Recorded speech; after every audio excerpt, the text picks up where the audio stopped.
Olen sündinud Bakuus, õppisin Bakuus ja 1995. aastal ma abiellusin. Abikaasa elas toal Eestis, õppis Tartus ja me tulime Eestisse 1996. detsember. Väga palju lund maas ja minu jaoks oli väga raske lõunainimene. Ma läksin tagasi Bakuusse ja siis 7 aastat ma ei tulnud Eestisse. Ja 2003. aastal me leppisime oma abikaasaga jälle niimoodi. Me tuleme Eestisse. Seekord mul oli juba teine tingimus. Kui ma õpin keele ära, ma jään elama. Siis ma hakkan tööl käima, siis mul on väga palju tuttavaid, kui ma oskan keelt. Aga kui ma ei saa õppida, nagu teised juba väidavad, et see on liiga keeruline keel, 14 kääned ja sa ei saa sellega hakkama. Ja tulime siia. Esialgu, mis ma tegin, küsisin oma naabri käes, et kus ma saan õppida keelt üldse eesti keel. Mul ei olnud tuttavaid, mul ei olnud siin sõpru. Ja siis ta andis mulle rohelise kaanega raamat, räägime eesti keelt vene keele baasil. Ja ma õppisin kodus ise, kirjutasin kogu aeg mõned sõnad. Õppisin pähe. Mina isegi tähti ei teadnud eesti keelseid. Mul selge on. Ma ei käinud ju siin koolis. Siis jah, tasakesi laps hakkas käima lasteaias. Läksin lasteaia direktori juurde. Mul on 2 kõrgharidust. Ma tahan keelt õppida. Kahjuks või õnneks siin lähed kui arsti juurde panka või poodi, kui inimene läheb, kes teenindab, näeb, et sa ei räägi piisavalt hästi eesti keelt, kohe ta läheb vene keele peale. Minu juhul see oli halb, siis ma tahtsin oma keelt praktiseerida. Kui minuga ei räägita, kuidas ma siis õpin keele ära. Ja siis ma hakkasingi seal tööle. 6 kuud läks, ma juba rääkisin eesti keelt. Ma ei ütle, et päris hästi, aga B2 kategooriat ma juba tegin eksami ära. Võttis mul kuskil 9 kuud, ma läksin C1 kategooria, see kõrge taseme. Tegin selle ka ära, sain oma tunnistuse kätte. Ja juba kandideerisin õpetaja ametikohale. Saingi selle töökoha ka. Juba mõtlesin, et kui ma oskan keelt ja mul on väga hea emakeel, aserbaidžaani keel, ma võiks tõlgida. Ja ma hakkasin tõlgima.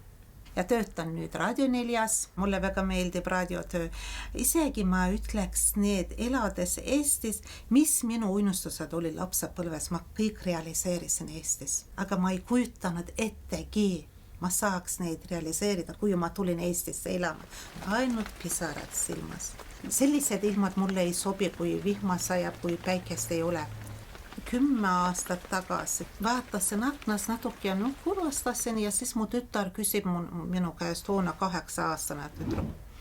Et mis sa kurvastad? Ma ütlen, et võib-olla ma igatsen, et oma kodumaa järgi. Ja siis ta ütles mulle, et miks sa nii arvad, et sinu kodumaa on seal? Ma ütlen, aga ma olen ju seal sündinud, ma olen seal kasvanud. Ja siis ta vastas mulle, et ema, ma arvan, et sul on 2 kodumaad.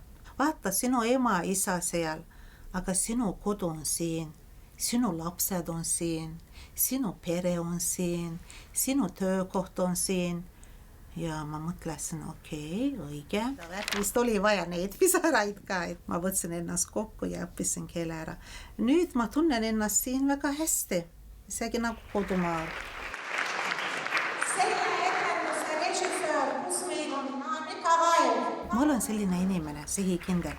Mul oli eesmärk, et ma õpin keele ära. Minu jaoks oli põhimõte. Elan Eestis, räägin eesti keelt. Ma tahan tunda ennast selle ühiskonna liikmena. Minu kogemus näitab, et keele õppimisel väga tähtis osa. Okei, sa õpid grammatikat iseseisvalt võib, aga praktika, sa pead rääkima. Isegi alguses oli palju vigu. No mis siis? Kõige raskem ju osastab mitmuses, et seal ju loogika lihtsalt, kuidas see tuleb tädisid, onusid ja ma ei tea vigu ja see on raske, aga see on raske eestlastele ka. Meil õ-tähega sõna ei alga aserbaidžaani keeles. Ja artikulatsioon minu jaoks oli väga raske. Õue lähme, õuna ostame. Ma läksin peegli ette, et õppin selle. Minu jaoks see 14 kääned, minu arvates see on ju 6 käände. Et kõik. Paljud küsivad minu käes, et kuidas sina õppisid. Kas kirjutasin paperi peale? Kui läksin arsti juurde, ma juba ette kirjutasin endale, mis ma pean küsima. Siis see jäi mulle ilusti meelde. Ja siis arstile ka kohe, kui astusin sisse, kohe ütlesin, mul on vaja keelt praktiseerida, ärge räägige palun minuga vene keel. Vene keel mul on nõrgem kui eesti keel, ma alati ütlesin nii. Oi, väga tubli, alles tulid Eestisse ja räägid eesti keelt. Oi, nii, igal pool oli mul nii palju kiitusid, see nagu puhus tõibadasse tuult, et ma veel hakkasin veel paremini rääkima.